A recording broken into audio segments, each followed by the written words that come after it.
New York men who have been charged with trying to help al-Qaeda terrorists. According to the indictment, the men allegedly purchased a subscription for a software program that enabled them to communicate securely with others over the internet. They were arrested in Dubai and arraigned here in Virginia.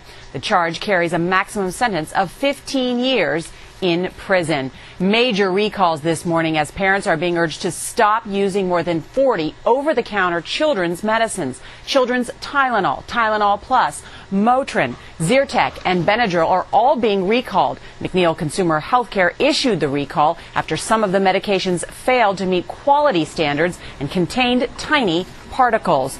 Tiger Woods did not make the cut after playing his second tournament since returning to golf. Woods shot a 7-over par Friday, failing to qualify for the Quail Hollow Championship in North Carolina. This was only Woods' sixth time in his professional career that he has failed to qualify.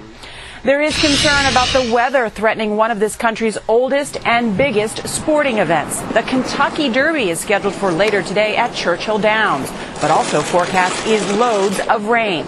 But so far the race is on, and you can see it right here on NBC.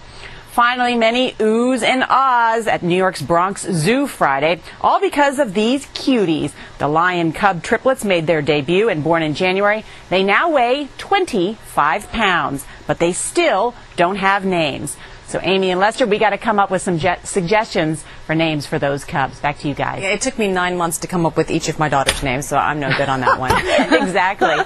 Nora O'Donnell, thanks so much. And time now for a check of your forecast. Bill Cairns is at the map this morning with a very busy weather day. Good morning, Bill. Yeah, so many moving pieces this morning. We'll first start with the oil, because it's all associated actually with the same huge storm. It's in the middle of the country. And as of Thursday, the winds shifted. That's why we didn't hear about these problems right after you saw the rig burning and then it crashed into the ocean, because the winds were offshore. Thursday they went onshore, and now everything is heading towards the coast. And they're cranking too. Winds out off the coast are up to 30 miles per hour. That's also creating these large waves, which don't allow them to set the fires and burn, or also to use those skimmers. Now the front's going to come through Monday into Tuesday. That's going to make a shift in the winds. That'll be better for the coast of Louisiana. But the problem is, once the winds go to the northwest or to the west, that's when the oil slick will begin to drift towards the panhandle of Florida. So that will begin to spread out along the entire northern half of the Gulf Coast. So that's the oil forecast. We have a lot of serious threats today, from tornadoes to flash flooding, large hail damaging winds. We're waking up this morning to tornado watches that are covering much of the Tennessee Valley,